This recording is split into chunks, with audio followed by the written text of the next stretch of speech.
This is Brian from Good Nerd, Bad Nerd, and this is the Agents of S.H.I.E.L.D. Theories and Conspiracies Season 3 finale wrap-up. So, this episode, I mean, everyone saw what happened. We saw how Hive was defeated. We saw the outcome of that. So I'm really going to talk about what we can possibly expect to see for Season 4, some of the theories that are out there, and then give me your theories. But, so first, what's going on with Daisy? She's gone. Coulson's been tracking her for probably not all 6 months, but at least, sometime within the 6 months, he's been trying to find her, trying to figure out what she's up to, what's going on, and what she's doing. Because she went rogue, she left, she's no longer a part of whatever organization this is. So what is she doing? Honestly, I got no theories on what she's doing. I think she is burnt out on the spy game thing, because she's lost so many people. She lost her family. She lost Lincoln. Technically, she lost Ward because he was, insane. She's had so much loss that she needed to get away. Maybe she doesn't think that's the right way to go about helping people, and that's what she's trying to do, more of a vigilante kind of thing. We will see. We will see what that actually comes of it, but I'd like to know what you guys think, and maybe she's going down the road of kind of a secret Avengers or something like that. Now, next, Coulson has been tracking her, but he's no longer the director of S.H.I.E.L.D. We don't even know what the state of S.H.I.E.L.D. is. We do know that there is someone he is answering to, so what group is he in, and is it still S.H.I.E.L.D.? Possibilities for who the director could be. We have that it's May, that maybe she took over where Coulson couldn't. She's more the level-headed one. All season I've been talking about how she's the one that's giving advice and getting people back on the path.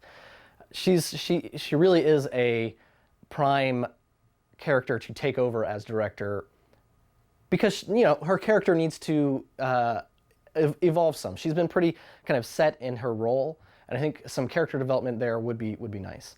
Another option: Maria Hill or Nick Fury.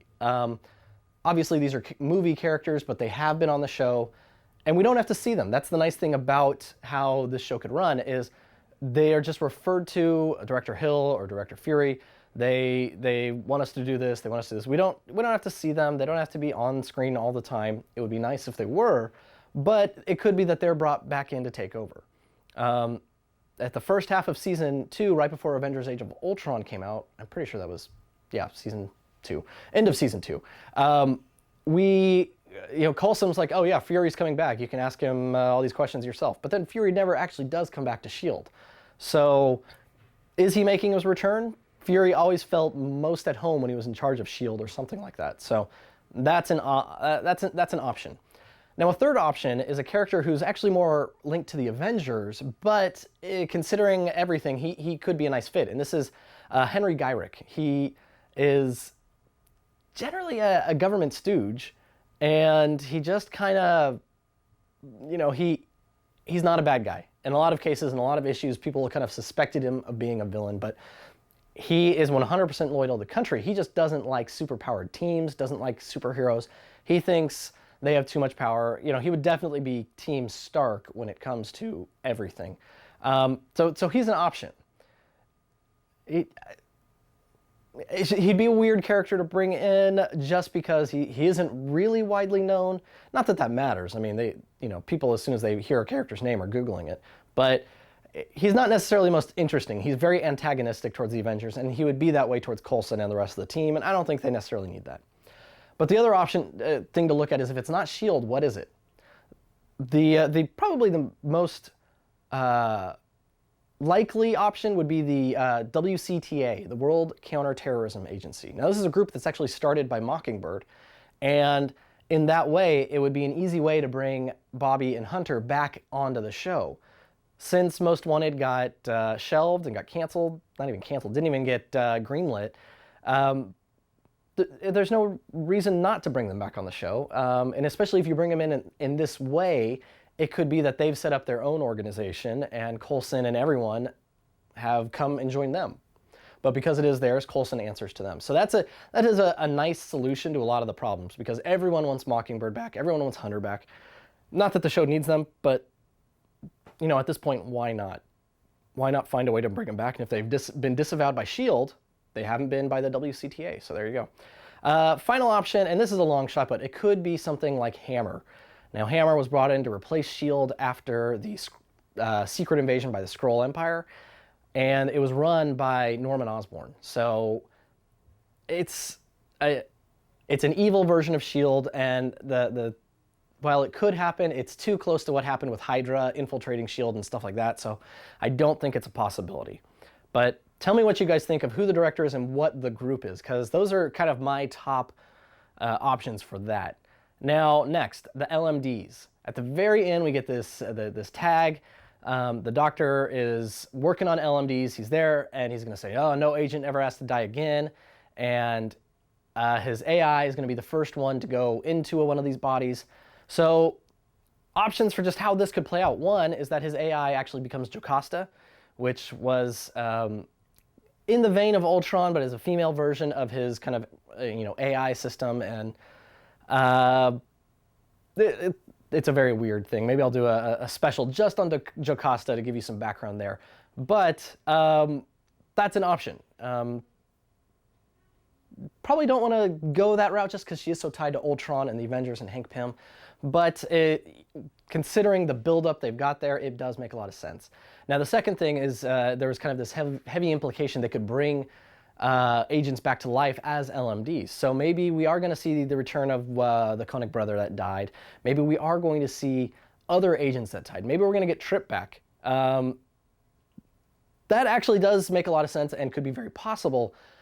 The fear is that they would also bring back, he would, in a moment of what he would think is inspired genius, he brings Ward back as Ward that everyone knew, and it backfires. And then this could be the version of, there's a Nick Fury LMD that essentially got taken over by a group called the Shadow Council, and thought it was alive, thought it was a real living person, but looked exactly like Nick Fury, was bad. This is a way they could bring back Ward in either a good or bad role. So that's another option.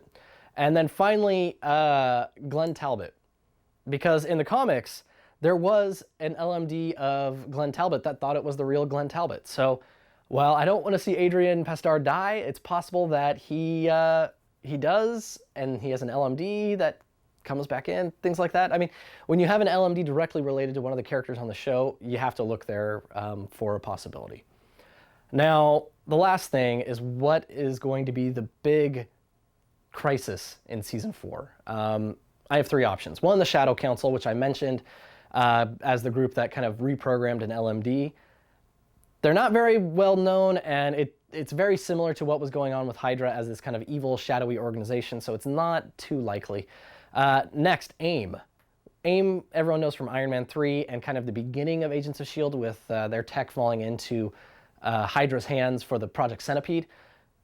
We could see a resurgence of AIM. Maybe we get those yellow jumpsuits that are so famous from the comics. That would be really cool, and really cool to see a tech side villain, really a tech-enabled villain for this season, and something that's like over the top, evil James Bond bad guys with the yellow jumpsuits. So AIM could really fit that role, and it would give S.H.I.E.L.D. a chance to shine and be the organization that they should be, because I think that's something we're missing.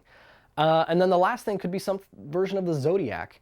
The Zodiac is an organization that was started with there's two versions. The one I'm thinking of is comes out of the Secret Warriors storyline. So check it out. But it's basically the leading espionage agents from all over the world get together as a group to try and keep the world safe, kind of from outer threats, but also from each other. Kind of a checks and balances kind of thing. So something like that could come into play. What do you guys think? What did you guys think of the season finale? I thought it was great. I thought they did a really good job wrapping up Hive, and hopefully the kind of remnants of this kind of very heavily Inhuman focused thing. I'm looking for S.H.I.E.L.D. to move on to something else now.